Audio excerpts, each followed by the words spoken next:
Καλώς ορίσατε. Στην παρουσίαση αυτή θα σας δείξουμε πώς ένα πρόγραμμα διαχείρισης του χαρτιού αλλά και ηλεκτρονικού αρχείου, τα λεγόμενα document management προγράμματα από εμάς, μπορούν να σας κάνουν τη δουλειά σας γρήγορη, εύκολη και αποδοτική. Από τη μεγάλη εμπειρία που έχουμε μέσα στο χώρο της ψηφιοποίησης και της μηχανοργάνωσης των υποθηκοφυλακίων, αφού έχουμε κάνει ήδη 2 έργα, μπορούμε να σας δείξουμε όλους τους κανόνες και τους ρόλους που θέτουμε εμείς για μια αποδοτική εργασία μέσα στο υποθηκοφυλακείο. Καταρχήν, ρυθμίζουμε τα πεδία μας. Θα δείτε ότι μέσα στο eDoc ρυθμίζονται ως 6 πεδία. Έχουμε φτιάξει συγκεκριμένη περίπτωση 6 πεδία, τα οποία παίρνουν κείμενο, παίρνουν λίστες. Εδώ έχουμε δημιουργήσει ήδη 2 λίστες μέσα σε 2 διαφορετικά πεδία και ημερομηνίες. Στο πεδίο πράξη, όπως θα δείτε, έχουμε κατασκευάσει τις διαδικασίες κυρίως για τις μεταγραφές. Τόμο και αριθμό μεταγραφής στο δεύτερο πεδίο, διοικητική αρχή και συμβολιογράφους. Εδώ έχουμε κατασκευάσει όλους τους συμβολιογράφους στο συγκεκριμένο νομό και όλες τις διοικητικές αρχές. Μπορούμε να βάλουμε όλους τους συμβολιογράφους ή, εν πάση περιπτώσει, μπορούμε να επιλέξουμε να βάλουμε άλλο συμβολιογράφο. Στην προκειμένη περίπτωση αυτό έχουμε κάνει εμείς εδώ. Τόμος και αριθμός υποθήκης και εξάλειψης, διεκδίκησης κατάσχεσης. Στο τελευταίο πεδίο έχουμε καταχωρήσει την ημερομηνία. Είναι πολύ σημαντική, καταχωρείται αυτόματα η ημερομηνία. Και θα δείτε ότι ιδίως στην αναζήτηση θα μας βοηθήσει πάρα πολύ για να βρίσκουμε πολύ γρήγορα τα έγγραφά μας. Αυτό που βλέπετε μπροστά σας είναι η οθόνη, το interface τα λέγαμε του eDoc. Αυτό θα βλέπετε σχεδόν πάντα όταν το ανοίγετε. Όπως θα δείτε στα αριστερά σας, έχουμε καταχωρήσει όλες τις διαδικασίες που υπάρχουν μέσα στο υποθηκοφυλακείο, διεκδικήσεις, εξαλείψεις, κατασχέσεις, μεταγραφές και υποθήκες. Έχουμε αριθμίσει τους τόμους από το 1 περίπου έως το 100. Συνήθως ανά εκατοντάδες αριθμούνται οι τόμοι μέσα στο υποθηκοφυλακείο. Στις μεταγραφές έχουμε καταχωρήσει ήδη, όπως και σε όλες τις υπόλοιπες πράξεις, κάποιες συγκεκριμένες πράξεις για να μπορέσετε κι εσείς να καταλάβετε στην παρουσίαση πώς περίπου εργαζόμαστε. Θα καταχωρήσουμε άλλη μία. Θα κάνουμε αμέσως τις ρυθμίσεις της σάρωσης, 200 dpi, duplex και ασπρόμαυρη σάρωση. Η εισαγωγή του χαρτιού μέσα στο eDoc γίνεται με πολύ γρήγορους σαρωτές υψηλού επίπεδου και βεβαίως αυτό εξασφαλίζει ότι τα σαρωμένα έγγραφα μπορούν να εκτυπωθούν πάρα πολύ καλά. Είμαστε έτοιμοι τώρα να σαρώσουμε. Θα μπορούσαμε να σαρώσουμε και να κάνουμε και OCR. Πληροφοριακά και μόνο θα σας πούμε ότι το eDoc έχει μέσα του δωρεάν το AbiFine Reader.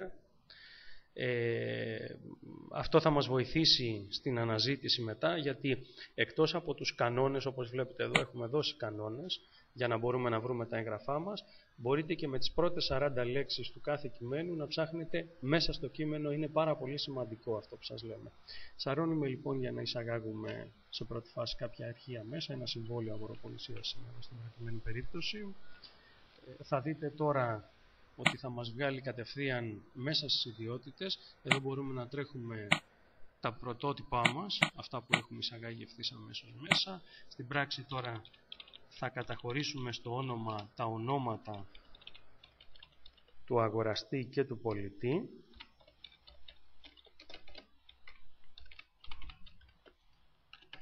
Στο κλειδί έχουμε βάλει να καταχωρήσουμε τον αριθμό του βιβλίου εκθέσεων και αυτό θεωρούμε ότι είναι σημαντικό πεδίο. Πολλές φορές η αναζήτηση ίσως σας βοηθήσει να γίνεται και μέσα από αυτό το πεδίο. Και εδώ στην πράξη θα δείτε τώρα ότι αυτά που καταχωρήσαμε μας βοηθάνε κατευθείαν να καταχωρούμε σχεδόν αυτόματα, θα μπορούσαμε να πούμε, και πάρα πολύ γρήγορα όλα τα πεδία που εμείς χρειαζόμαστε. Εδώ βάζουμε τον τόμο και τον αριθμό αφού αφορά στην προκειμένη περίπτωση αγοροπολισία, πράξη μεταγραφής δηλαδή. Να βάλουμε έναν εικονικό αριθμό ο οποίος θα μας βοηθήσει. Και εδώ στη διοικητική αρχή του συμβολιογράφου μπορούμε να βάλουμε όποιον εμείς συμβολιογράφο επιθυμούμε. Και στη συγκεκριμένη περίπτωση βλέπετε ότι στη συγκεκριμένη μέρα αυτόματα μας καταχωρεί απευθείας την ημερομηνία. Είναι πάρα πολύ σημαντικό γιατί δεν χάνουμε και γι' αυτό χρόνο. Επιπλέον εδώ μέσα μπορούμε να βάλουμε κάποια ετικέτα, δηλαδή μπορούμε να σημειώσουμε κάτι και παράλληλα να το κλείσουμε και μπορούμε να βάλουμε και μία νέα σήμανση.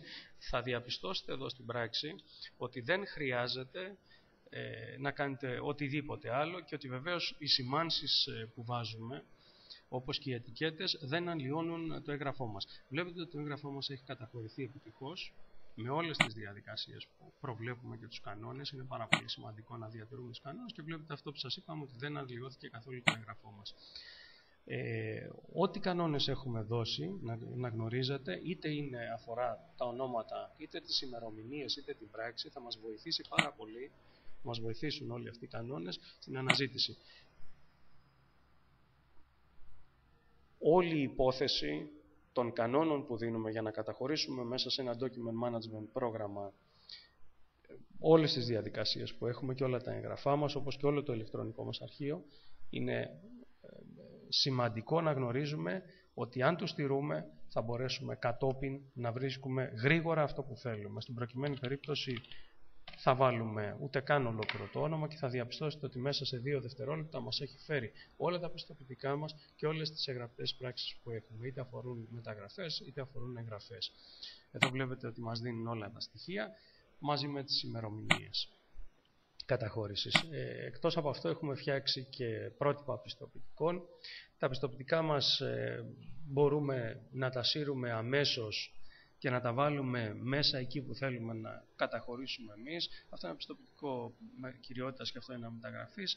Ας μετακινήσουμε το πιστοποιητικό μεταγραφής, το πρωτότυπό του, και ας το αντιγράψουμε μέσα στο συγκεκριμένο φάκελο. Βλέπετε ότι το έχει αντιγράψει. Μέσα στο συγκεκριμένο φάκελο υπάρχουν και άλλα πιστοποιητικά. Βλέπετε ότι αυτόματα μας καταχωρεί την ημερομηνία που εμείς θέλουμε. Εδώ στη συγκεκριμένη περίπτωση μπορούμε να δώσουμε τη σημερινή ημερομηνία, μια ημερομηνία πιο πριν ή μια πιο μετά, όποια εμείς επιθυμούμε, και να καταχωρήσουμε το όνομα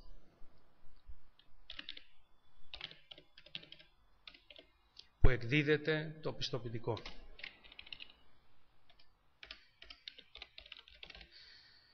Αυτό είναι πάρα πολύ σημαντικό, διότι θα μας βοηθήσει ανά πάσα ώρα και στιγμή να βρούμε τα πιστοποιητικά που έχουμε εκδώσει, οπουδήποτε και αν βρίσκονται αυτά. Μα πραγματικά οπουδήποτε. Επιπλέον θα σας δείξουμε ότι η αναζήτηση είναι πάρα πολύ σύνθετη και έχει πολύ μεγάλη σημασία να σας το δείξουμε αυτό, διότι ένα υποθηκοφυλακείο είναι ένας πολύ μεγάλος οργανισμός, έχει πάρα πολύ χαρτί, πολλή διαδικασία, πολλά νούμερα και πάρα πολλά ονόματα. Μπορούμε να ψάξουμε εδώ, όπως θα δείτε, σε όλα μας μέσα τα πεδία και μπορούμε να ψάξουμε με 5 διαφορετικές περιπτώσεις έως ή και. Όπως μπορούμε να ψάξουμε και με δεσμεύσεις ημερομηνίας. Θα δείτε τώρα, επειδή έχουμε δεσμεύσει εδώ κάποια συγκεκριμένη ημερολογιακή διάρκεια, θα δείτε πόσο εύκολα και γρήγορα θα μας φέρει ό,τι ακριβώς το έχουμε ζητήσει μπροστά. Βλέπετε ότι απευθείας μας έφερε αυτά που θέλουμε μπροστά μας, περιλαμβάνονται μέσα σε αυτήν την ημερολογιακή, θα λέγαμε, διάρκεια. Πάρα πολύ σημαντικό, επιπλέον, είναι και η εισαγωγή από τον υπολογιστή μας οποιοδήποτε αρχείο θέλουμε, οποιοδήποτε πραγματικά. Να ξέρετε ότι κατά την εγκατάσταση του IDOC, εκτός ότι διαβάζει όλες τις εξωτερικές πηγές όπως είναι οι εκτυπωτές, οι σαρωτές, διαβάζει απευθείας και κάνει γέφυρες μέσα σε όλο το Office, είτε αφορά Word, είτε PowerPoint, είτε Excel. Εκτός από τα αρχεία που μπορούμε να εισαγάγουμε μέσα, μπορούμε να προσθέσουμε ακόμα και ολόκληρους φακέλους. Επιπλέον θα μπορούσαμε στην προκειμένη περίπτωση να σειράψουμε και κάποια αρχεία, αν δεν θέλαμε να τα έχουμε όλα να φαίνονται μαζί. Μπορούμε να πούμε ότι θα το κάνουμε μία νέα, ας πούμε, ή να βάλουμε παραδείγματος χάρη ένα αύξοντα αριθμό εδώ και στα 3 και βλέπετε τα σύραψε αμέσως. Εάν εμείς δεν θέλουμε να έχουμε σειραμμένα αρχεία, μπορούμε να πάμε από την αποσυραφή, να αποσυράψουμε τα αρχεία μας και να τα έχουμε πάλι όπως είναι μέσα. Μπορούμε να προβάλλουμε τα έγγραφά μας, θα δείτε ότι τα έγγραφα προβάλλονται και στην κάτω μπάρα. Μπορούμε να μεγαλώσουμε την μπάρα ή να τη μικρύνουμε την μπάρα, ανάλογα τι θέλουμε να κάνουμε. Έτσι. Και βέβαια να φαίνονται πάρα πολύ καλύτερα τα αρχεία μας μέσα στην μπάρα. Μπορούμε επίσης να σαρώσουμε κάποιες κάρτες, και αυτές είναι πολύ σημαντικές, και μπορούμε, που πιστεύουμε εδώ αυτό θα σας βοηθήσει πάρα πολύ, να στείλουμε mail απευθείας στο έγγραφό μας όπου εμείς επιθυμούμε. Μπορούμε απευθείας, όπως θα διαπιστώσετε, να εξαγάγουμε το mail. Βλέπετε ότι μας άνοιξε κατευθείαν το Outlook. Περιέχει μέσα το έγγραφό μας, αν θα δείτε μπορούμε να το ανοίξουμε κιόλας, και ό,τι εμείς έχουμε σαρώσει και να το στείλουμε οπουδήποτε εμείς θέλουμε αντίγραφο. Εκτός από αυτό μπορούμε τα αρχεία μας να τα εξαγάγουμε μέσα από την εξαγωγή των αρχείων. Και παράλληλα να εξαγάγουμε και αρχεία εκτός του eDoc με drag and drop. Θέλουμε να πιστεύουμε ότι η παρουσίαση που σας κάναμε σας έχει κάνει κατανοητές τις μεγάλες δυνατότητες του eDoc και βέβαια την ειδική σχεδίαση που έχουμε κάνει από την εμπειρία που έχουμε μέσα σε υποθηκοφυλακία. Σας ευχαριστούμε που μας παρακολουθήσατε.